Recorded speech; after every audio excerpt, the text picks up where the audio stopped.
Good morning students. ये आपका part 7 video है इस चैप्टर का। पार्ट 7 वीडियो में आज हम लोग बात करने वाले हैं विभाजन सूत्र यानी कि सेक्शन फॉर्मूला के बारे में।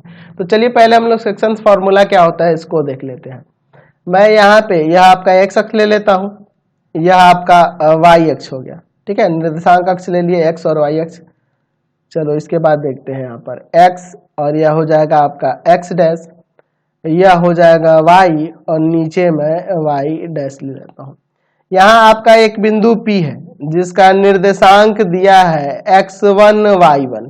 ठीक है, और एक बिंदु यहाँ पर जो है एक बिंदु Q है जिसका निर्देशांक है हमारे पास x2 y2। अच्छा, इन दोनों बिंदु P और Q को मिलाने वाली रेखा एक PQ है। दोनों को मिलाने वाली रेखा क्या है? PQ है। और PQ पर एक बिंदु R इस प्रकार से है जो PQ को M अनुपात N में बांट देता है। R बिंदु जो है इस प्रकार से है जो PQ को यहाँ पर M अनुपात N में बांटता है। तो यही R का निर्देशांक हम लोग सेक्शन फॉर्मूला से निकालते हैं और इससे जो सूत्र मिलेगा ना वही आपका सेक्शन फॉर्मूला कहलाता है। तो मैं यहाँ R का निर्देशांक XY मान लेता हूँ। ठीक है, चलिए यहाँ पे लिखते हैं कि माना P x1 y1 तथा Q x2 y2 को मिलाने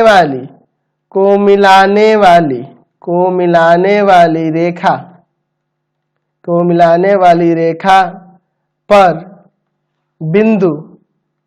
बिंदु R x y इस प्रकार है, R x y इस प्रकार है कि रेखा PQ को बिंदु R M अनुपात N में अंतः विभाजित करता है। ठीक है, चलिए यहाँ पे हम लोग लिख दिए। अब देखो मैं इसमें एक रचना करूंगा। रचना क्या होगी थोड़ा ध्यान से देखना, हम लोग कंस्ट्रक्शन इसमें थोड़ा सोच समझ के करेंगे। ठीक है, मैं रचना क्या कर रहा हूँ, यहाँ से P बिंदु से x अक्ष पे एक लंब खींचता हूँ। ठीक है, जैसे दूरी सूत्र को साबित करने के लिए किए थे उस तरह R बिंदु से भी x अक्ष पे लंब खींचता हूँ और Q बिंदु से भी x अक्ष पे एक लंब खींचता हूँ। ठीक है, यह यहाँ लंब है, यह भी लंब है और यह भी लंब है। तो इसका नाम यहाँ पे मैं यहाँ A देता हूँ, यहाँ B देता हूँ, यहाँ C देता हूँ। ठीक है, चलिए एक और काम करते हैं। यहाँ से इस पे लंब मैं खींच रहा हूँ और वही काम यहाँ से भी इस रेखा पर लंब खींचता हूँ। ठीक है, चलिए मैं यहाँ पे इसका नाम दे देता हूँ, यहाँ पे कितना दे दिया जाए D और यहाँ पे देता हूँ E। ठीक है, तो रचना में ये सब काम किए हैं। तो यहाँ हम लोग क्या किए हैं कि PA RB और QC x अक्ष पर लंब है,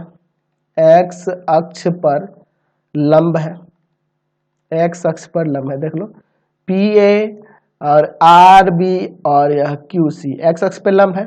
ठीक है, और फिर मैं क्या करता हूं, मैं PD लंब खींच दिया हूं RB पर और दूसरा लंब है आपका RE लंब खींचा हूं QC पर। PD लंब है RB पर और RE लंब है QC पर। ठीक है, चलिए अब इसके बाद देखिए, अब इसका यहाँ पे समझो। यहाँ पे मैं मूल बिंदु को O नाम दे देता हूँ, मूल बिंदु आपका O है। ठीक है, अब इसके बाद ध्यान से देखिए। तो आप देखो यहाँ P का निर्देशांक यहाँ पे x1 y1 है, तो यह आपका x1 हो जाएगा और यह आपका y1 हो जाएगा।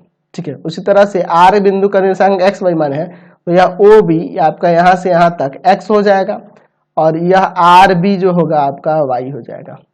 ठीक है, चलिए टोटल y हो जाएगा। उसी तरह से मैं यहाँ पे चलता हूँ, यहाँ Q का निर्देशांक x2 y2 है तो यह OC का वैल्यू जो होगा x2 हो जाएगा और आपका यह QC का वैल्यू जो होगा y2 हो जाएगा ना। समझ रहे हैं बात को? चलिए अब देखो, अब यहाँ पे आओ, यह इस पे लंब है, यह भी लंब है, यह भी लंब है, इसके तीन कोण 90 है तो चौथा भी कोण 90 हो जाएगा। तो यह एक आपका आयत हो जाएगा और यह भी देखो ये 90 ये 90 ये 90 तो यह भी 90 ही होगा, यानी यह भी एक आयत होगा।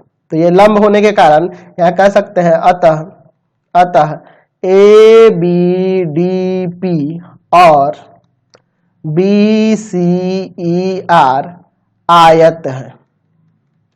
तो आयत है तो आमने सामने की भुजा बराबर होगी, ये तो पता है, होगी ना आमने सामने की भुजा बराबर। तो मैं जब आमने सामने की भुजा बराबर होगी तो मैं यहाँ बी डी बराबर में पी ए, यहाँ बी डी बराबर में ए पी लिख सकता हूँ, बी डी बराबर में ए पी बराबर में y1, यानी कि यह भी आपका y1 हो जाएगा। ठीक है, चलिए तो मैं अगर यहाँ पे कहूँ कि इस आर डी का वैल्यू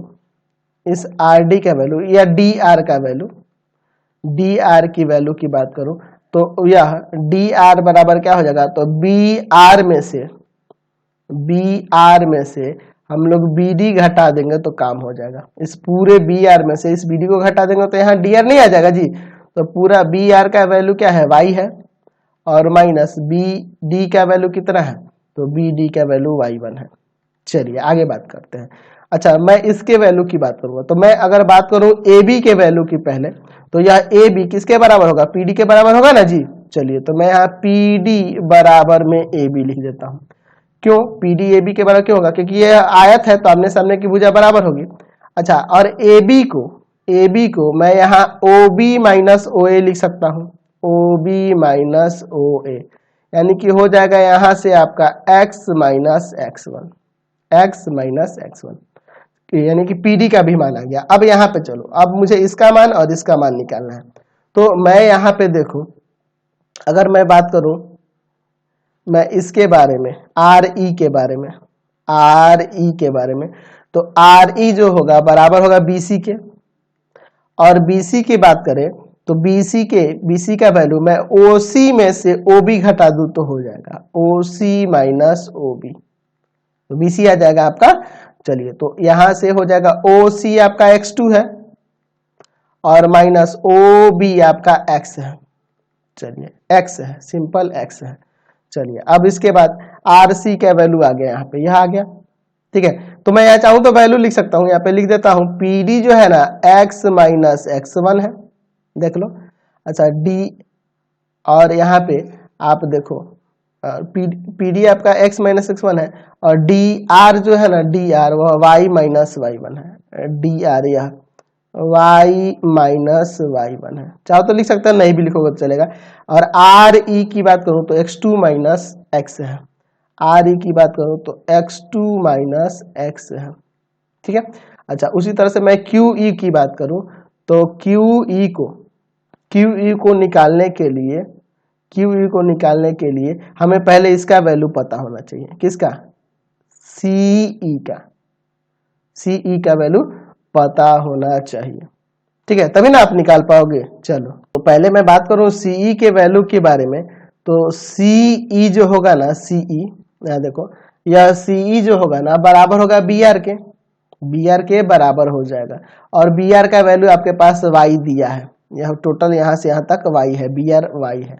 ठीक है, चलिए अब इसके बाद मुझे जो वैल्यू निकालना है यहाँ पर EQ का या QE का, इसका निकालता हूँ। ठीक है, तो देखिए हम लोग लिख सकते हैं EQ बराबर में, यह देखो EQ बराबर क्या हो जाएगा, तो यहाँ CQ माइनस में CE, देख लो CQ में से CE को घटा लेंगे तो हो जाएगा। तो CQ का वैल्यू आपका क्या है, तो CQ का वैल्यू यही है आपका y2, और माइनस आपका CE का वैल्यू तो y है। ठीक है, सबका निकल गया। अब समझो यहाँ फिगर में मैंने यहाँ EQ भी निकाल दिया, यह क्या है y2 माइनस y।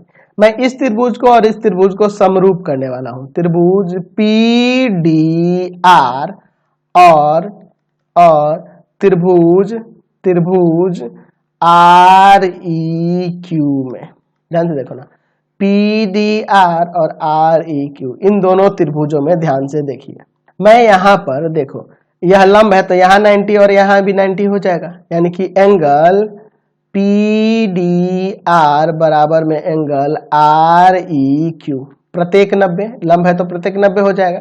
अच्छा दूसरा देखो, यह कोण आप देख लो, यह कोण जो होगा ना इस कोण के बराबर हो जाएगा, है ना। कैसे, क्योंकि ये लंब है, ये लंब है, ये एक दूसरे के समांतर होंगे ना, क्योंकि यह भी आपका लंबी कह सकते हो। तो ये समांतर होंगे तो ये संगत कोण के युग में दिख रहा है, यानी कि यहाँ पे लिख सकते हैं क्या हो जाएगा, एंगल ये वाला एंगल लेना है ना, आर पी डी बराबर में क्यू आर ई संगत कोण के युग में है, संगत कोण के युग में है, इसलिए बराबर हो जाएगा। यानी कि त्रिभुज समरूप हो जाएगा, त्रिभुज पी डी आर समरूप है त्रिभुज आर ई क्यू का, एंगल समरूपता से, एंगल समरूपता से। अच्छा, तो आपको पता है कि दो समरूप त्रिभुजों के संगत भुजाओं का अनुपात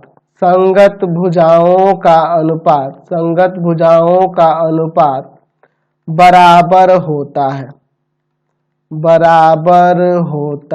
संगत भुजाओं का अनुपात बराबर होता है, दो समरूप त्रिभुजों के संगत भुजाओं का अनुपात बराबर होता है। देख लो, तो मैं यहाँ पे उसी के अनुसार अगर मैं इसमें का एक भुजा लेता हूँ पीडी, तो पीडी के संगत यहाँ पे आर ई हो जाएगा, पीडी के संगत यहाँ पे आर ई हो जाएगा। अच्छा, अगर मैं इसमें का कोई दूसरा भुजा लेता हूँ यहाँ पे डी आर लेता हूँ, तो इसमें का भुजा हो जाएगा ई क्यू। अच्छा, इसमें का एक भुजा ले लेता हूँ पी आर, तो इसमें का आर ई लेना होगा, आर क्यू लेना होगा। देख लो, पी आर तो आर क्यू हो जाएगा। चलिए अब देखो इनके वैल्यू को रखता हूं, तो पी डी बटा आर ई, तो पी डी का वैल्यू क्या है, x माइनस एक्स वन, ठीक है, x minus x one. R E, तो आर ई का वैल्यू क्या है, यहाँ पे आर ई का वैल्यू है x2 माइनस एक्स। अच्छा, डी आर की बात करें, यहाँ देखो डी आर का वैल्यू है y माइनस वाई वन। अच्छा, ई क्यू के वैल्यू की बात करें, तो ई क्यू का वैल्यू हमारा आया था ऊपर, क्या आया था जी, मैं देख लेता हूँ यहाँ पे। ई क्यू का वैल्यू है आपके पास y2 माइनस वाई, देख लो यहाँ पे लिखा हूँ y2 माइनस वाई, इस फिगर में नहीं था, मैं दे देता हूँ y2 माइनस वाई, ठीक है, y2 माइनस वाई, ठीक है। अच्छा, और बराबर में पी आर और बटा में आर क्यू, तो पी आर बटा आर क्यू एम अनुपात एन में बटा है, यानी कि एम बटा एन लिख सकते हैं। चलिए अब इसके बाद सॉल्व करते हैं, तो एक बार एक्स वाले के बराबर में यह कर देते हैं, एक बार वाई वाले के बराबर में, ठीक है, एक एक करके दोनों करते हैं। यहाँ हो जाएगा x माइनस एक्स वन बटा में x2 माइनस एक्स बराबर में m बटा n, और y माइनस वाई वन बटा में y2 माइनस वाई बराबर में m बटा n। चलिए इसको क्रॉस मल्टीप्लाई करते हैं, ऐसे और ऐसे गुना करते हैं, तो यहाँ हो जाएगा आपका nx माइनस का nx1, देख लो इसमें गुना करेंगे nx माइनस का nx1, और इसमें इंटू होगा तो mx2 और माइनस का mx, तो x वाले को एक तरफ कर लेते हैं, nx है ना, और यहाँ की इधर प्लस का हो जाएगा, प्लस का mx, और बराबर में ये जाके उधर प्लस का mx2 और प्लस में nx1, ठीक है।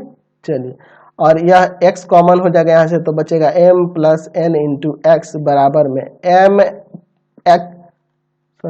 था ना, यह m2 में लिख दिया हूँ, m है ये आपका, ठीक है, गुना किए यहाँ पे m ही न था, तो mx2 और प्लस में nx1, इसको भाग में देते हैं, तो x बराबर हो जाएगा mx2 प्लस nx1 बटा में m प्लस n, ये आके भाग में आ गया। उसी तरह से यहाँ y का वैल्यू निकाल क्रॉस मल्टीप्लाई करो, ny माइनस का ny1 बराबर, इसमें गुना करेंगे my2 माइनस का my, इसको इधर लाते हैं और इसको उधर लेते हैं, तो my इधर आके प्लस का हो गया, प्लस में ny बराबर में ये जाके उधर जुड़ जाएगा my2 और प्लस में ny1, यहाँ से आप y कॉमन करो, m प्लस ny बराबर में my2 प्लस ny1, इसको भाग में भेज देते हैं, तो यहाँ से y का मान आ जाएगा my2 प्लस ny1 बटा में m प्लस n, तो यहाँ से हमारा x और y का मान निकल गया। तो आपका r का जो निर्देशांक था, r का निर्देशांक आ गया, r का निर्देशांक x y माने थे ना, तो वह क्या आ गया, तो वह हो गया mx2 प्लस nx1 बटा m प्लस n और my2 प्लस ny1 बटा में m प्लस n। तो यही आपका विभाजन सूत्र है। तो ये आप ध्यान रखेंगे कि यदि कोई बिंदु P x1 y1 दिया हो और दूसरा बिंदु Q x2 y2 दिया हो और इन दोनों को मिलाने वाली रेखा, इन दोनों को मिलाने वाली रेखा यह जो PQ है, इस पे एक बिंदु R इस प्रकार है, R इस प्रकार है कि जो इसे m अनुपात n में अंतः रूप से विभाजित करता है, तब यह फॉर्मूला हो जाएगा। अगर यही बाह्य रूप से विभाजित करें, यहाँ पे मान लें कि माना P x1 y1 तथा Q x2 y2 है या x2 y2 को मिलाने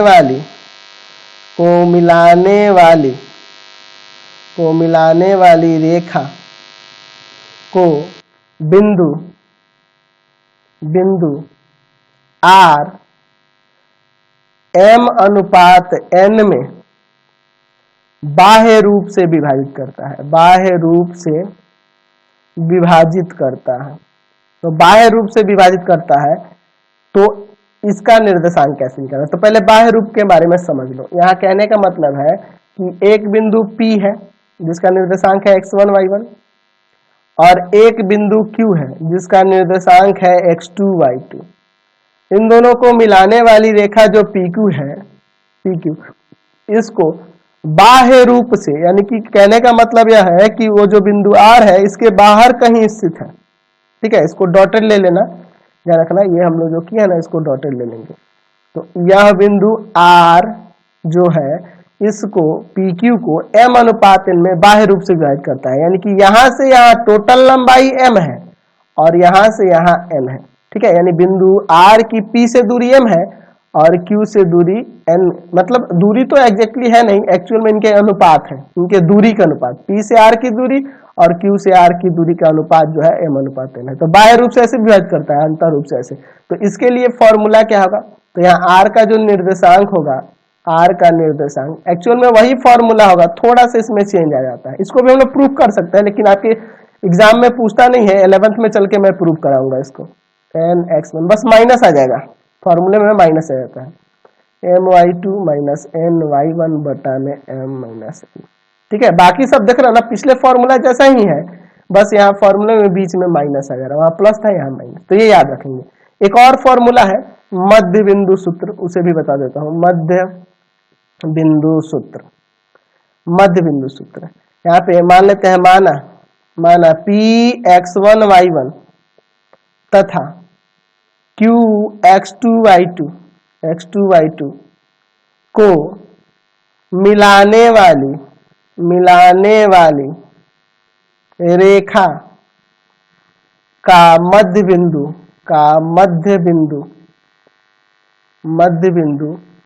R है। अच्छा, मध्य बिंदु R है। मैं यहाँ पे P x1 y1 ले लेता हूं और एक बिंदु ले लेता हूं यहाँ पे Q x2 y2।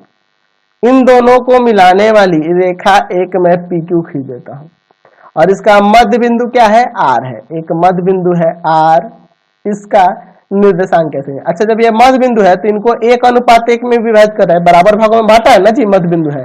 तो मैं 1:1 लेकर ही ऊपर वाले फॉर्मूले पे रख दूंगा, विभाजन सूत्र वाले फॉर्मूले पे। तो विभाजन सूत्र वाले फॉर्मूले में यहाँ प्लस था, बस बाकी सब तो यही ना था, क्योंकि अंतर रूप से विभाजित कर रहा है ना जी। चलिए, तो यहाँ पे R का निर्देशांक निकालने के लिए मैं ऊपर वाले फॉर्मूले पे ही रखता हूँ, ठीक है। यानी हो जाएगा m के जगह b1 है और n के जगह b1 है, तो रखेंगे तो हो जाएगा 1 into x2 plus 1 into x1 बटा में 1 प्लस 1, है ना। m और n का वैल्यू रख रहा हूँ। 1 into y2 plus 1 into y1 बटा में 1 प्लस 1। चलिए, यहाँ पे सॉल्व करोगे तो यहाँ x1 x2 ही आएगा ना, तो उसको सीधा करके लिख देता हूँ, x1 प्लस x2 बटा 2 और y1 प्लस y2 बटा 2। तो ये फॉर्मूला याद रखेंगे कि अगर मध्य बिंदु दिया होगा तो सिंपली दोनों के x नियामक को जोड़ के 2 से भाग करना होगा और y नियामक को जोड़ के 2 से भाग कर देना होगा, आपका क्वेश्चन बन जाएगा। समझ गए? चलिए तो मैं सोच रहा हूँ इस वीडियो में इतना ही रहने दिया जाए, नेक्स्ट वीडियो में हम लोग अगले एक्सरसाइज पे चलेंगे। ठीक है, तो प्लीज आप लोग चैनल को सब्सक्राइब करेंगे, वीडियो को लाइक शेयर करेंगे। इससे रिलेटेड वीडियो देखने के लिए सीधे डिस्क्रिप्शन में जाओगे, आपको पूरे बुक का लिंक डिस्क्रिप्शन में मिलेगा। और प्लीज कमेंट जरूर किया करो कि हमारे वीडियो कैसे आपको लगते हैं। ठीक है, और डिस्क्रिप्शन में जाओगे तो आपको एनसीईआरटी, भारती भवन, केसी सिन्हा सबके सॉल्यूशन मिलेंगे। Thanks for watching the video.